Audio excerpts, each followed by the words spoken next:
Welcome to Laboni kitchen. আবারও স্বাগতম আমার চ্যানেলে আরও একটি নতুন রেসিপি দেখার জন্য। আজকের আয়োজনটি ভর্তা প্রেমিকদের জন্য। খুবই দারুণ মজার এক রেসিপি, মূলা দিয়ে চিংড়ি মাছের ভর্তা। আশা রাখছি ভিডিওটি সবার ভালো লাগবে। গরম গরম ভাতের সাথে এই ভর্তার যে কি টেস্ট, একবার না বানিয়ে খেলে অনেক মিস করবেন। চলুন সরাসরি আমরা ভর্তা বানাতে চলে যাচ্ছি। মূলা চিংড়ির ভর্তার জন্য আমাদের মূল যে জিনিসটি লাগবে সেটি হচ্ছে চিংড়ি মাছ। আর এই চিংড়ি মাছটি ছোট হতে পারে, বড় হতে পারে, কোনো সমস্যা নেই। তবে চিংড়ি মাছটি যদি এইরকম ছোট হয় অনেক বেশি টেস্টি হবে।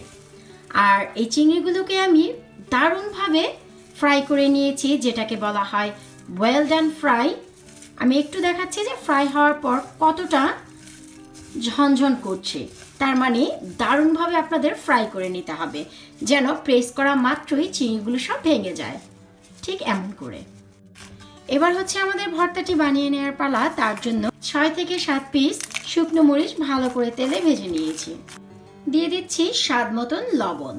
আধা চামচ লবণের সাথে এই মরিচগুলো খুবই ভালো করে মিশিয়ে নিতে হবে। এই কাজটি আপনারা হাতেও করতে পারেন। মরিচে আমার একটু সমস্যা, তাই আমি গ্লোভস পরেছি। তবে যদি আপনারা একটু সরিষার তেল মাখিয়ে নেন হাতে, তবে আর ঝাল লাগারও সম্ভাবনা থাকে না। আধা কাপ পেঁয়াজ কুচি নিয়ে নিচ্ছি, একটু ভালো করে ছোট করে কেটে। পেঁয়াজটি ও মরিচের সাথে খুবই ভালো করে মেখে নিতে হবে। ঝাল কে কতটুকু খাবেন তা বুঝে অ্যাডজাস্ট করে নেবেন। আমার এই মরিচের পরিমাণ কম হলেও মরিচগুলো একেবারেই খানদানি, তার মানে হচ্ছে ঝালে ঝালে একেবারে ভরপুর।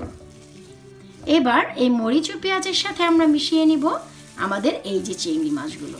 দেখুন আমি হালকা প্রেস করা মাত্রই কিন্তু সব গুঁড়ো গুঁড়ো হয়ে যাচ্ছে। চিংড়িগুলো মেখে নেওয়া হয়ে গেলে এবার আমি দিয়ে দিচ্ছি মূলো। এখানে আমি একটি ছোট সাইজের মূলা ভালো করে গ্রেটারের সাহায্যে গ্রেট করে নিয়েছি। গ্রেট করে নেওয়ার পর অতিরিক্ত যে পানি আছে তা চিজ ক্লথের সাহায্যে আমি সবগুলো ঝরিয়ে নিয়েছি, যেভাবে করে আমরা তাল ঝরাই বা ছানা কাটার পর ঝরাই। এবার মূলার সাথে এই চিংড়ি মাছগুলো ভালো করে মিশিয়ে নিতে হবে। ভালো করে মিশিয়ে নেওয়া হয়ে গেলে এবার একবার লবণটি চেক করে দেখবেন। যদি পারফেক্ট না হয় কম বেশ অ্যাডজাস্ট করে নেবেন। আমারটি একেবারে পারফেক্ট, তাই আর আমি দিচ্ছি না। এবার দিয়ে দিচ্ছি ধনিয়া পাতা কুচি করে। যত বেশি দেওয়া যাবে টেস্ট তত বেশি পাওয়া যাবে।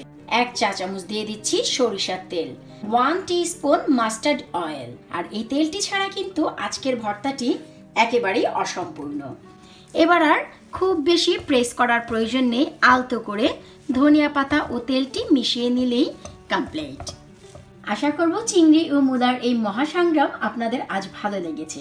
আর কত সহজে দারুণ ঝরঝরা চিংড়ি ও মূলার ভর্তা করা যায় তা তো আপনারা দেখিয়ে নিলেন। আর এর যে কি স্বাদ, একবার না বানালে বোঝা বড়ই মুশকিল।